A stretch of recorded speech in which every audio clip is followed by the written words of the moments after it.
கிறிஸ்துவுக்குள் பிரியமான என் அன்பு சகோதர சகோதரிகளே, ஆண்டவரும் இரட்சகருமான இயேசு கிறிஸ்துவின் நாமத்தில் உங்களை சந்திப்பதிலே மிகுந்த மகிழ்ச்சி அடைகிறேன். பிரியமானவர்களே, இன்றைய நாளிலே நம் கர்த்தருடைய வார்த்தையை தியானிக்கப் போகிறோம். ஏசாயாவின் புஸ்தகம் 55ஆம் அதிகாரம் 6ஆம் வசனம் இவ்விதமாய் சொல்கிறது: கர்த்தரை கண்டடையத்தக்க சமயத்தில் அவரை தேடுங்கள், அவர் சமீபமாய் இருக்கையில் அவரை நோக்கி கூப்பிடுங்கள்.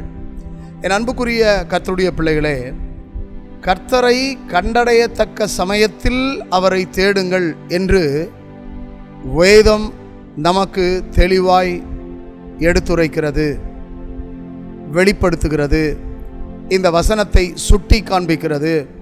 அன்புக்குரியவர்களே, நாம் நம்முடைய ஜீவிதங்களிலே கர்த்தரை எப்பொழுது தேடுகிறோம்?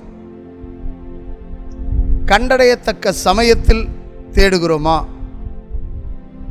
அல்லது நம்முடைய தேவைக்காக கடவுளை தேடுகிறோமா? இன்றைய நாட்களிலே அநேக மக்கள் கடவுளை தேடுகிறேன் என்ற பெயரிலே கடவுளை எப்படி தேட வேண்டும் என்று தேடவில்லை, ஏனோதானோ என்று தேடுகிறார்கள். யாரோ ஒருவர் சொன்னார் நான் தேடுகிறேன் என்று தேடுகிறார்கள். அவர்களே மனமுகந்து கடவுளை தேடுவது கிடையாது. ஒவ்வொரு மனிதனுடைய வாழ்க்கையிலும் பிரச்சனை இருக்கிறது. பிரச்சனை இல்லாத மனிதன் இந்த உலகத்தில் ஒருவனும் கிடையாது. பிரச்சனை இருக்கிற மனிதன் கடவுளை நிச்சயம் தேடுவான். ஏனென்றால் அவனுக்கு அந்த பிரச்சனையிலிருந்து விடுதலை வேண்டும்.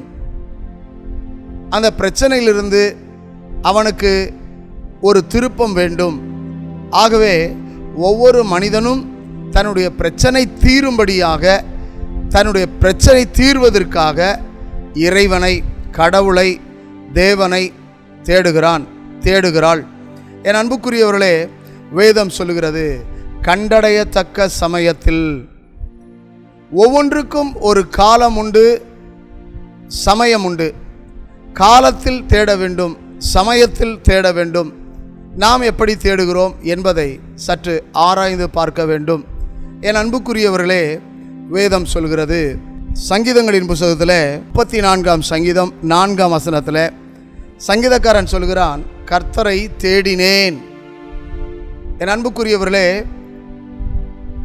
அவன் ஒரு அரசன். அரசனுக்கு நேரம் கிடைப்பது மிகவும் ஒரு கஷ்டமான காரியம்தான். ஆனால் அந்த அரசன் தன்னுடைய நேரங்களை இறைவனுக்காக செலவிடுகிறான். தன்னுடைய நேரத்தில் கடவுளை தேடுகிறான். தனக்கு கிடைத்த சமயத்தில் கடவுளை தேடுகிறான். ஆகவே இந்த சங்கீதக்காரன் எழுதுகிறான், கர்த்தரை தேடினேன் என்று எழுதுகிறான். அன்பானவர்களே, கடந்த கால வாழ்க்கை தேடின அவன் கடவுளிடத்திலிருந்து ஆசீர்வாதத்தை பெற்றான், வெற்றியை பெற்றான், மகிழ்ச்சியை பெற்றான். தேடினதனால் கிடைத்தது ஆசீர்வாதம், தேடினதனால் கிடைத்தது வெற்றி, தேடினதனால் கிடைத்தது மகிழ்ச்சி. ஒரு அரசன் தன்னுடைய அலுவல்களையெல்லாம் விட்டு கடவுளை தேடினதினாலே அவனுக்கு கிடைத்த காரியங்களை குறித்து அவன் சாட்சி பகருகிறான். இதை கேட்கும் என் அன்பு நண்பரே, சகோதரனே, சகோதரியே, கர்த்தருடைய பிள்ளைகளே, நீங்கள் கடவுளை தேடுகிறீர்களா? எப்படி தேடுகிறீர்கள்? வேதம் சொல்லுகிறது, முழு இருதயத்தோடு கர்த்தரை தேடுகிறேன். முழு இருதயத்தோடு. சங்கீதம் 119:10 நாம் வாசிக்கிறோம், முழு இருதயத்தோடு. இன்றைக்கு முழு இருதயத்தோடு தேடக்கூடிய மனிதர்கள் இருக்கிறார்களா என்றால் இல்லை. அரைகுறை மனதோடு கூட தான் கடவுளை தேடுகிறார்கள். நிறைவான மனதோடு கூட, முழு மனதோடு, முழு இருதயத்தோடு கூட கடவுளை, இறைவனை, தேவனை ஜனங்கள் தேடுவது கிடையாது. ஆனால் மனிதன் எதை தேடுகிறான் என்றால் அழிந்து போகக்கூடியவைகளை தான் முழு மனதோடு தேடுகிறான். அப்போ அழிந்து போகக்கூடியது எது? பணம், பொருள், பதவி, இந்த உலக வாழ்க்கை எல்லாமே அழிந்து போகக்கூடியது தான். ஆனால் அழிந்து போகக்கூடியவைகளை தேடுகிறது போல கடவுளை தேடுவது கிடையாது. என் அன்புக்குரியவர்களே, மனிதன் தன்னுடைய சுயநலத்திற்காக தான் எதையுமே தேடுகிறான். தன்னுடைய விருப்பம் நிறைவேறுவதற்காக தான் தேடுகிறான். ஆனால் கடவுளை தேடுவது அப்படி கிடையாது. முழு மனதோடு கூட, முழு இருதயத்தோடு, முழு ஆத்மாவோடு கடவுளை தேட வேண்டும். அப்படி தேடினால் கடவுளை கண்டடைய முடியும். கடவுளை கண்டடைய வேண்டும் என்றால் பரிசுத்தம் நமக்கு அவசியம். பரிசுத்தம் இல்லாமல் கடவுளை காண முடியாது. அப்போ மனிதனுடைய இதயத்தில் பாவம் இருக்குமானால், மனிதனுடைய வாழ்க்கையில் அவநம்பிக்கை அவிசுவாசம் இருக்குமானால், அந்த மனிதன் தேடும்போது கடவுள் அவனுக்கு காணப்படுவாரா அல்லது வெளிப்படுவாரா அல்லது தென்படுவாரா? எப்படி தென்பட முடியும்? இருதயத்தில் பாவம் இருக்கும் பொழுது கடவுளை காண முடியாது. அந்த இருதயம் சுத்தமாகும்பொழுது, அந்த இருதயத்தில் நம்பிக்கை உண்டாகும்பொழுது, அந்த இருதயத்தில் விசுவாசம் உண்டாகும்பொழுது மாத்திரம்தான் கடவுளை அவன் காண முடியும். வேதம் சொல்லுகிறது, இருதயத்தில் சுத்தமுள்ளவன் பாக்கியவான், அவன் தேவனை தரிசிப்பான் என்று வேதம் சொல்லுகிறது. கடவுளை காண வேண்டும், தரிசிக்க வேண்டும் என்றால் நாம் சுத்தமாக இருக்க வேண்டும். எது சுத்தமாக இருக்க வேண்டும்? அகம் சுத்தமாக இருக்க வேண்டும். அகம்தான் மிக முக்கியமானது. ஆகவே இந்த ஜகத்தில் வாழும் ஒவ்வொரு மனிதனும் அகத்தில் சுத்தமுள்ளவனாய் இருந்தால் இந்த ஜகத்தின் இரட்சகனை, யாவே தேவனை, எம்பெருமான் இயேசுவை, பராபரனை, பரம்பொருளை மனிதன் கண்டடைய முடியும். என் அன்புக்குரிய சகோதர சகோதரிகளே, ஏசாயா சொல்வது போல கர்த்தரை கண்டடையத்தக்க சமயத்தில் தேட வேண்டும். நாளை தேடுவோம் என்றால் காண முடியாது. இன்று தான் தேட வேண்டும், இன்றைக்கே தேட வேண்டும், இப்பொழுதே தேட வேண்டும். இப்பொழுதுதான் ரட்சணை நாள், இன்றுதான் அனுக்கிரக காலம்.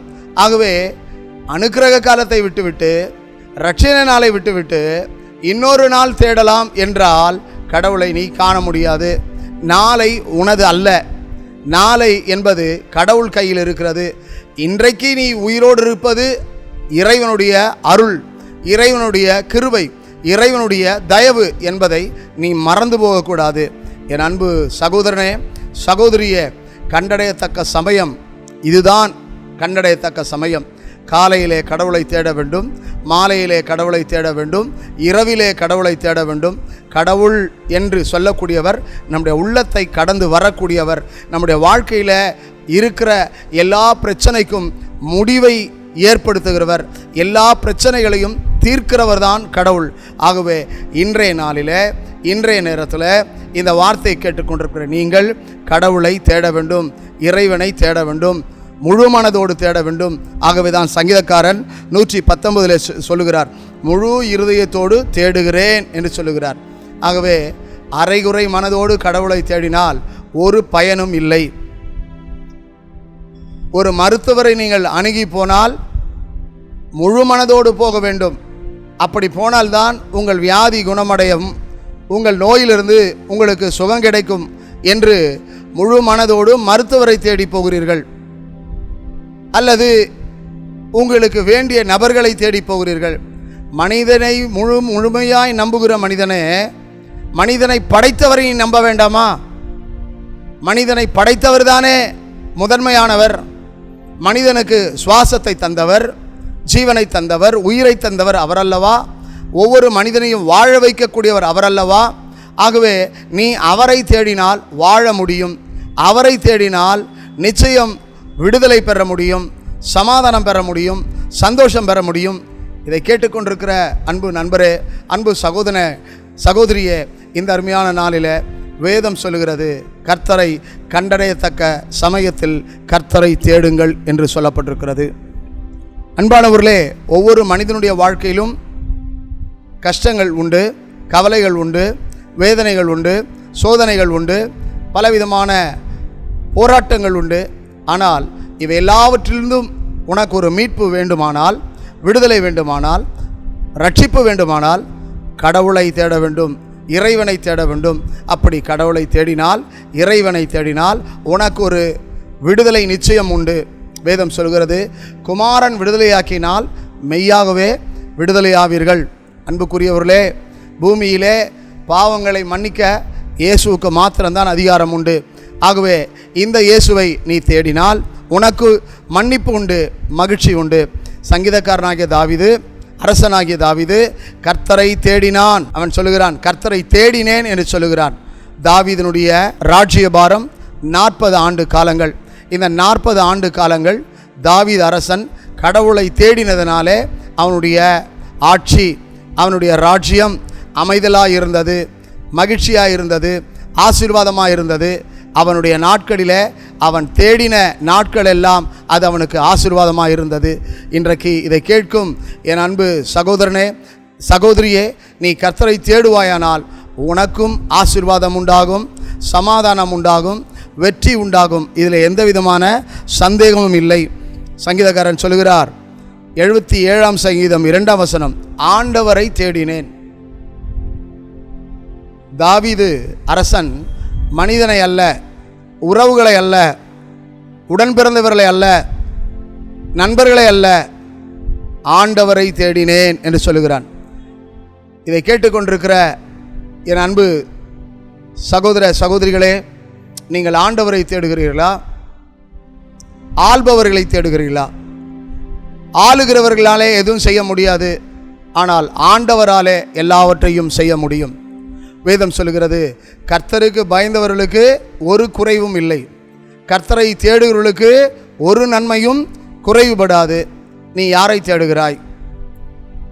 சங்கீதக்காரன் சொல்கிறான், ஆண்டவரை தேடினேன். தன்னுடைய யுத்த நாட்களிலே அவன் கர்த்தரை தேடினான். தன்னுடைய உபத்திரவ காலங்களிலே அவன் கர்த்தரை தேடினான். தன்னுடைய மரண நாட்களிலே அவன் கர்த்தரை தேடினான். அவனுடைய வியாதி நாட்களிலே அவன் கர்த்தரை தேடினான். கர்த்தரை தேடின அவனுக்கு கர்த்தர் இரக்கம் பாராட்டினார், சகாயம் செய்தார், நன்மை செய்தார், அவனை ஆசீர்வதித்தார். ஆண்டவரை தேடுவர்களுக்கு ஒரு குறைவும் இல்லை. இதை கேட்டுக்கொண்டிருக்கிற சகோதரனே, சகோதரியே, ஒருவேளை உன்னுடைய வாழ்க்கையில் நீ குறைவோடு கூட காணப்படுகிறாயா? ஆகார குறைவா, ஆடை குறைவா, அல்லது வருமான குறைவா, அல்லது பிள்ளை பாக்கியம் இல்லை என்றதான ஒரு குறைவா, எனக்கு ஒரு சொந்த வீடு இல்லை என்றதான குறைவா, எவ்விதமான குறைவோடு கூட நீ இருக்கிறாய்? உன்னுடைய குறைவுகளை இந்த உலகத்தில் வாழும் எந்த உறவும் எந்த மனிதனும் உனக்கு கொடுக்க முடியாது. எம்பெருமான் மாத்திரமே, இறைவன் மாத்திரமே, கடவுள் மாத்திரமே, பராபரன் மாத்திரமே, பரம்பொருள் மாத்திரமே, உன்னை படைத்தவர் மாத்திரமே உனக்காக எல்லாவற்றையும் கொடுக்க வல்லவராக இருக்கிறார். நீ அவரை தேடும்போது அவர் உனக்கு கொடுப்பார். தனிமையானவர்களுக்கு கர்த்தர் வீடு வாசலை ஏற்படுத்துகிறார் என்று வேதம் சொல்கிறது. இதை கேட்டுக்கொண்டிருக்கிற சகோதரனே, நீ கர்த்தரை தேடுவாயானால் உனக்கு ஒரு வீட்டை கர்த்தர் கொடுப்பார். முழு இருதயத்தோடு தேட வேண்டும், முழு மனதோடு தேட வேண்டும், முழு ஆத்மாவோடு தேட வேண்டும். உன்னுடைய நம்பிக்கை கடவுள் மீது இருக்க வேண்டும். ஆகவே கடவுள் மீது நம்பிக்கையோடு கூட நீ தேடினால் உனக்கு ஒரு வீட்டை கட்டுவார். அந்த வீட்டை நாம் கர்த்தருடைய நாமத்தினாலே பிரதிஷ்டை செய்ய முடியும். ஆகவே உனக்கு நம்பிக்கை வேண்டும், கடவுள் மீது நம்பிக்கை வேண்டும். நீ யாரை தேட வேண்டும்? மனிதனை அல்ல, கடவுளை தேட வேண்டும். நீ கடவுளை தேடினால் உனக்கு ஒரு வீட்டை கர்த்தர் தருவார். தாவீதுக்கு ஒரு வீட்டை கர்த்தர் கட்டி கொடுத்தார். ஆகவே உனக்கும் கர்த்தர் ஒரு வீட்டை கட்டி கொடுப்பார். அதில் எந்த விதமான சந்தேகம் இல்லை. ஆகவே என் அன்புக்குரியவர்களே, ஒருவேளை வேலை இல்லாமல் நீ கஷ்டப்பட்டு கொண்டிருக்கிறாயா? கர்த்தர் உனக்கு ஒரு வேலை வாய்ப்பை கொடுப்பார். நிலையான வேலையை தருவார், நிரந்தர வேலையை தருவார், நல்ல வருமானம் உள்ள வேலையை தருவார், திருப்தியான ஒரு வேலையை தருவார். அது உன்னுடைய மனதுக்கும் உன் வாழ்க்கைக்கும் பிரயோஜனமான ஒரு வாழ்க்கையை கர்த்தர் கொடுக்க வல்லவராய் இருக்கிறார். அப்படியானால் நீ யாரை தேட வேண்டும்? எஜமானை தேட வேண்டும். எஜமான் யார்? பூமிக்குரியவர் அல்ல, உலகத்தை படைத்த பராபரன் மாத்திரம்தான் எஜமானாக இருக்கிறார். ஆகவேதான் சங்கீதக்காரன் எழுதுகிறார், வேலைக்காரரின் கண்கள் எஜமானை நோக்கி இருக்குமா போல, வேலைக்காரியின் கண்கள் எஜமாட்டியை நோக்கி இருக்குமா போல. நீங்களும் கடவுளை தேடுவீர்களானால், எஜமானாகிய கடவுளை தேடுவீர்களானால், எம்பெருமானாகிய இயேசுவை தேடுவீர்களானால் உங்களுக்கும் கர்த்தர் வேலை வாய்ப்பை கொடுக்க வல்லவராயிருக்கிறார். ஒவ்வொருவருக்கும் ஒவ்வொரு வேலையை கர்த்தர் கொடுக்கிறவராக இருக்கிறார். இன்றைய நாளில் இதை கேட்டுக்கொண்டிருக்கிற என் அன்பு சகோதர சகோதரிகளே, வேலை இல்லாமல் தவித்து கொண்டிருக்கிறீர்களா? நிச்சயம் ஒரு வேலையை கடவுள் கொடுப்பார். நீ கடவுளை தேட வேண்டும், ஆண்டவரை தேட வேண்டும், முழுமையாய் தேட வேண்டும், உண்மையாய் தேட வேண்டும். நீ தேடுவாயானால் உண்மையாய் தேடுகிற உன்னை ஒருபோதும் கடவுள் கைவிடவே மாட்டார். ஆகவே கடவுள் கைவிடாதவர். மனிதன் கைவிடுவான், உறவுகள் கைவிடும், நண்பர்கள் கைவிடுவார்கள், எல்லோரும் சரி செய்கிறேன் என்று சொல்வார்கள். செய்கிறேன் என்று சொல்லக்கூடியவர்கள் அத்தனை பேரும் செய்யாமற் போவார்கள். உனக்காக செய்யக்கூடிய ஒருவர் இருக்கிறார், அவர் கடவுள் மாத்திரமே. அவர் சகலத்தையும் செய்ய வல்லவர். அவர் செய்ய நினைத்தது தடைபடாது.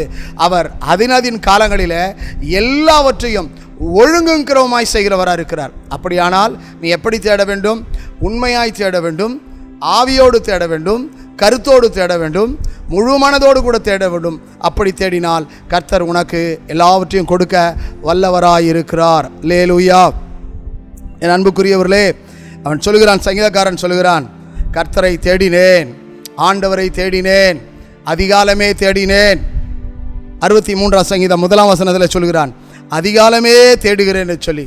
ஆகவே சங்கீதக்காரன் அரசனாயிருந்தாலும் மெய்ப்பனாயிருந்தாலும் அந்த அதிகாலை வேளையில் அவன் கடவுளை தேடுகிறவனாக இருந்ததினால் அவனுக்கு உண்டான ஆசீர்வாதங்கள் தடைபடவே இல்லை. அவனுக்கு உண்டான ஆசீர்வாதங்கள் எல்லாம் கிடைத்தது. காரணம் என்ன? அதிகாலமே தேடினான். இன்றைக்கு நீ அதிகாலமே கடவுளை தேடுகிறாயா? அதிகாலமே நீ தூங்கிக் கொண்டிருக்கிறாய் அல்லவா? நீ எழுப்பினாலும் எழும்பவில்லை அல்லவா? காலைதோறும் கர்த்தர் உன்னை எழுப்புகிறார் அல்லவா? அந்த அதிகாலை நேரத்தில் கர்த்தர் உன்னை தட்டி எழுப்புகிறார் அல்லவா? ஆனால் நீ அதிகாலையில் எழும்புகிறாயா? இல்லையே. அது ஆண்டவருக்கு எவ்வளோ பெரிய வருத்தம். என் அன்புக்குரிய மகனே, மகளே, நீ ஒரு நாள் வருத்தப்படுகிறாய், மறுபடியும் பழைய குருடி கதவத்தடி என்று சொல்வது போல நீ மறுபடியும் படுத்து தூங்கி கொண்டிருக்கிறாயே தவிர எழுந்து ஜெபிப்பது இல்லையே. ஆகவே நீ எழுந்து ஜெபிப்பாயானால், அதிகாலையில் கடவுளை தேடுவாயானால், அதிகாலை கர்த்தரை தேடுவாயானால் அவரை நீ கண்டடைய முடியும். அதிகாலையில் என்னை தேடுகிறவன் கண்டடைவான் என்று ஆண்டவராகிய கர்த்தர் சொல்லுகிறார். தேவனாகிய கர்த்தர் சொல்லுகிறார், அதிகாலையில் என்னை தேடுகிறவன் கண்டடைவான். என் அன்புக்குரியவர்களே, வேதத்தில் அநேக கர்த்தருடைய பிள்ளைகள் கர்த்தரை தேடினார்கள், அதிகாலையிலே தேடினார்கள். அந்த அதிகாலையில் யாரெல்லாம் தேடினார்களோ அவர்களெல்லாம் வெற்றி பெற்றார்கள், அவர்களெல்லாம் மகிழ்ச்சி அடைந்தார்கள். அவருடைய காரியங்கள் எல்லாம் கர்த்தர் கைக்கூடி வரப்பண்ணினார். இன்றைக்கு நீ அதிகாலையிலே கடவுளை தேடுவாயா? வேதம் சொல்கிறது, அதிகாலையிலே கடவுளை தேடினேன். ஆகவே தேடுகிறேன் என்று சொல்லும்போது முழு இருதயத்தோடு தேட வேண்டும், அதிகாலமே தேட வேண்டும், உண்மையாய் தேட வேண்டும். ஆகவே நீ உண்மையாய் தேடும்பொழுது மாத்திரம்தான் உனக்கு உண்டான ஆசீர்வாதங்களை நீ பெற முடியும். உனக்குள்ளே காணப்படுற பொய், உனக்குள்ளே காணப்படுற வஞ்சகம், உனக்குள்ளே காணப்படுறதான அவநம்பிக்கை, அவிசுவாசத்தோடு கடவுளை தேடினால் எதையும் பெற இயலாது. என் அன்பு மகனே, என் அன்பு மகளே, என் அன்பு சகோதரனே, என் அன்பு சகோதரியே, கர்த்தருடைய வார்த்தையை கேட்டுக்கொண்டிருக்கிற கர்த்தருடைய பிள்ளையே, இந்த நாளிலே நீ கர்த்தருக்கு பயந்து கர்த்தருக்கு பிரியமாய் வாழ்வாயானால் அதிகாலையிலே எழுந்திருக்க முடியும். நீ மனுஷனை பிரியப்படுத்த வேண்டுமென்றால் அது பிரயோஜனம் கிடையாது. கர்த்தரை தேடுவாயானால், கர்த்தரை நம்புவாயானால் நிச்சயமாய் அவர் உனக்கு வெளிப்படுவார். அவர் உனக்காக யாவையும் செய்து முடிப்பார். ஆகவே சங்கீதக்காரன் சொல்வது போல நம்முடைய வாழ்க்கையில் நம்முடைய தேடுதல் கண்டறியத்தக்க சமயத்தில் தேடணும். உனக்கு நேரம் கிடைக்கும் போது அல்ல. வேதம் என்ன சொல்கிறது? அந்தி சந்தி மத்தியான வேளையில் தேவனை நோக்கி முறையிட வேண்டும், ஜெபம் செய்ய வேண்டும் என்று வேதம் சொல்கிறது. அன்புக்குரியவர்களே, சாலமோன் ஞானி எழுதுகிறார், ஆத்தும நேசரை தேடினேன். ஆக இந்த உலகத்தில் நம்முடைய நேசர் யார்? இயேசு கிறிஸ்து. அவர் நமக்கு என்னவாக இருக்கிறார்? ஆத்தும நேசராக இருக்கிறார். ஆகவே அந்த ஆத்தும நேசரை நாம் தேட வேண்டும். அந்த ஆத்தும நேசரை எப்படி தேடுவோம்? நம்முடைய முழு இருதயத்தோடு தேட வேண்டும் அல்லவா? நம்முடைய விருப்பத்தோடு கூட தேட வேண்டும் அல்லவா? வேண்டா வெறுப்பாக ஆத்தும நேசரை தேட முடியாது. ஆத்தும நேசரை விருப்பத்தோடு கூட ஆவலாய் ஆசையாய் நாம் தேடுவோமானால் அந்த ஆத்தும நேசரை காண முடியும், ஆத்தும நேசரை தரிசிக்க முடியும், ஆத்தும நேசரை நாம் கண்டு அவரோடு கூட பேச முடியும், அவருடைய சத்தம் கேட்க முடியும், அவருடைய சித்தத்தை செய்ய முடியும். என் அன்புக்குரியவர்களே, தேடுதல் தான் மிக முக்கியமானது. நம்முடைய தேடுதல் எப்படிப்பட்ட தேடுதலாக இருக்கிறது? நாம் எப்படி தேடுகிறோம்? உண்மையாய் தேடுகிறோமா? முழு இருதயத்தோடு தேடுகிறோமா? அதிகாலமே தேடுகிறோமா? விசுவாசத்தோடு தேடுகிறோமா? நம்பிக்கையோடு தேடுகிறோமா என்பதை சற்று ஆராய்ந்து பார்க்க வேண்டும். சங்கீதக்காரன் கடவுளை தேடினான். அவனுடைய தேடுதலை குறித்து அநேக இடங்களிலே சொல்லப்பட்டிருக்கிறது. தேடுதலை சங்கீதக்காரன் மாத்திரமல்ல, வேதத்தில் அநேக ராஜாக்கள் கர்த்தரை தேடினார்கள். அதில் ஒரு ராஜா எசேக்கியா. இந்த எசேக்கியா ராஜா வியாதிப்பட்டிருந்தான், மருத்துவரால் கைவிடப்பட்டான். ஆனால் உண்டாக்கின கடவுளால் அவன் கைவிடப்படவில்லை.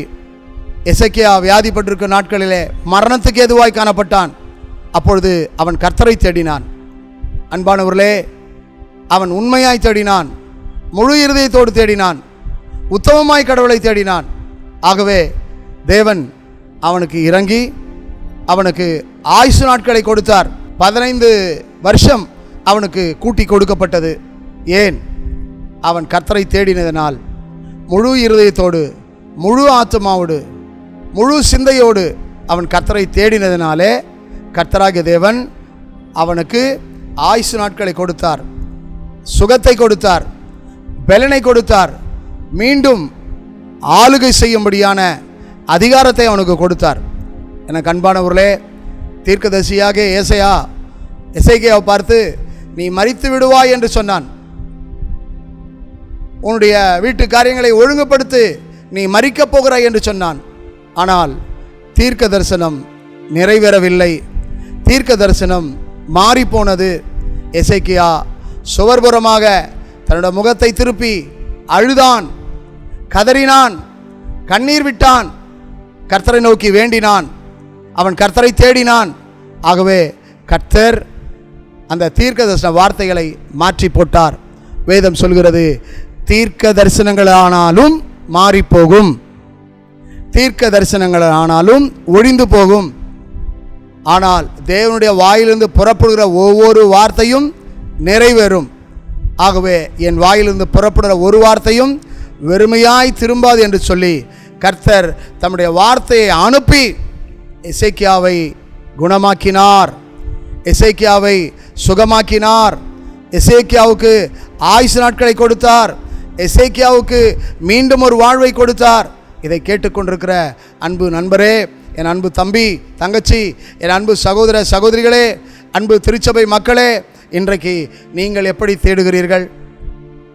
அவன் உத்தமமாய் கர்த்தரை தேடினான், உண்மையாய் தேடினான், கண்ணீரோடு கடவுளை தேடினான். ஆகவே கர்த்தர் அவனுக்கு 15 ஆண்டுகள் ஆயுசு நாட்களை கூட்டி கொடுத்தார். அதே தேவன் இன்றைக்கு உனக்கும் ஆயுசை கொடுக்க வல்லவராக இருக்கிறார்.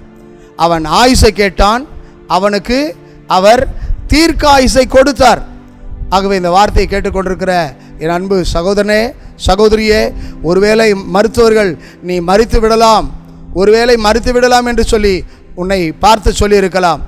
ஆகவே மரணத்தோடு கூட போராடி கொண்டிருக்கிற, மரண அவஸ்தைப்பட்டு கொண்டிருக்கிற என் அன்பு சகோதரனே சகோதரியே, உன்னுடைய மரணத்திலிருந்து உன்னை விடுவிக்க வல்லவராயிருக்கிறார் யெகோவா தேவனாகிய கர்த்தர், யாவே தேவனாகிய கர்த்தர். இன்றைக்கு உனக்கு ஒரு சுகத்தை கொடுப்பார்.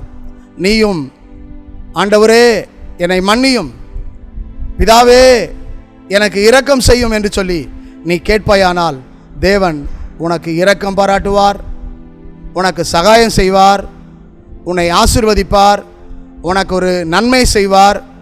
நீ முழுமையாய் தேடுவாயானால், முழுமையாய் நம்புவாயானால், நீ முழுமையாய் விசுவாசிப்பாயானால், இந்த வார்த்தையை நீ விசுவாசிப்பாயானால் இன்றைக்கு உனக்கு ஒரு அற்புதத்தை கர்த்தர் செய்ய முடியும். இன்றைக்கு உனக்கு ஒரு அற்புதத்தை செய்ய முடியும், நாளை அல்ல, இன்றைக்கு. இந்த வார்த்தை கேட்டுக்கொண்டிருக்கிற இந்த நேரம், இந்த சனப்பொழுது, இந்த நொடி பொழுது, இந்த சமயத்தில் உனக்கு ஒரு விடுதலையை கர்த்தர் கொடுக்க வல்லவராக இருக்கிறார். ஆகவே நீ கர்த்தரை நோக்கி பார், கர்த்தரை நோக்கி கூப்பிடு, கர்த்தரிடத்தில் கேள். கர்த்தர் உன்னை ஒருபோதும் கைவிடவே மாட்டார், இரக்கம் பாராட்டுவார். தாவீதுக்கு கர்த்தர் இரக்கம் பாராட்டினார், எசேக்கியாவுக்கு கர்த்தர் இரக்கம் பாராட்டினார். இந்த வார்த்தையை கேட்டுக்கொண்டிருக்கிற உனக்கும் கர்த்தர் இரக்கம் பாராட்டுவார். ஆகவே நீ கர்த்தரை தேடு. என் அன்புக்குரிய சகோதரனே, கர்த்தரை தேடினேன் என்று சொன்ன சங்கீதக்காரன் கர்த்தரை முழுமையாய் தேடினான், ஆண்டவரை தேடினான், ஆத்ம நேசரை தேடினான், அதிகாலமே தேடினான், முழு இருதயத்தோடு தேடினான். ஆகவே கர்த்தர் அவனுக்கு இறங்கினார், எசேக்கியாவுக்கு இறங்கினார். இந்த வார்த்தை கேட்டுக்கொண்டிருக்கிற உனக்கும் கர்த்தர் இறங்குவார் என்று சொல்லி நான் உனக்காக ஜெபிக்க போகிறேன். இந்த வார்த்தையை கேட்டுக்கொண்டிருக்கிற ஒவ்வொருவருக்காக ஜெபிக்க போகிறேன். நாம் ஜெபம் செய்வோம். வானத்துக்கும் பூமிக்கும் தேவனாகிய கர்த்தாவே, இந்த வார்த்தையை கேட்டுக்கொண்டிருக்கிற ஒவ்வொரு சகோதர சகோதரிகளுக்கு இரக்கம் பாராட்டும், தயை செய்யும், ஒவ்வொருவரையும் தொட்டு ஆசீர்வதியும். ஆண்டவரே, உம்முடைய வேதம் சொல்கிறதே, கர்த்தரை கண்டடையத்தக்க சமயத்தில் அவரை தேடுங்கள், அவர் சமீபமாக இருக்கையில் அவரை நோக்கி கூப்பிடுங்கள். ஆகவே கர்த்தரை தேடின தாவீதுக்கு இறங்கினீர், கர்த்தரை தேடின எசேக்கியாவுக்கு இறங்கினீர். இந்த நாளில் இந்த வார்த்தையை கேட்டுக்கொண்டிருக்கிற, உம்மை தேட வேண்டும் என்ற நம்பிக்கையோடு இருக்கிற, விசுவாசத்தோடு இருக்கிற ஒவ்வொருவரையும் கண்ணோக்கி பாரும், ஒவ்வொருவருக்கும் இரக்கம் பாராட்டும், சகாயம் செய்யும், ஒவ்வொருவரையும் ஆசீர்வதியும். இயேசு இரட்சக நாமத்தில் பிதாவே, ஆமேன், ஆமேன். கர்த்தர் தாமே உங்கள் ஒவ்வொருவரையும் ஆசீர்வதிப்பாராக. கர்த்தர் உங்களோடு இருப்பாராக. ஆமேன்.